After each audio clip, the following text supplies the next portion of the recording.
আজকের সভার সংগ্রামী সভাপতি জাতীয়তাবাদী ছাত্র দলের সংগ্রামী সভাপতি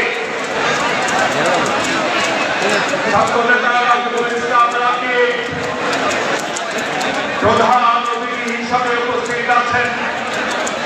যার নেতৃত্বে স্বৈরাচারের পতন হয়েছে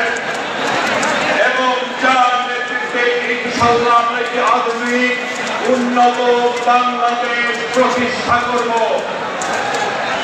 বিএনপির ভারপ্রাপ্ত চেয়ারম্যান জনাব তারেক রহমান উপস্থিত আছেন, বিএনপির বারবার কারা নির্যাতিত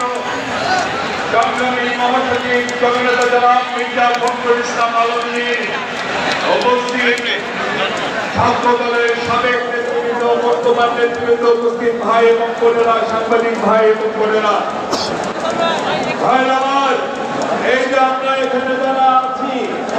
আপনারা যারা এখানে আছেন সবাই জেল খেটেছেন, সবাই মামলা খেয়েছেন, অনেকেই রক্ত দিয়েছেন,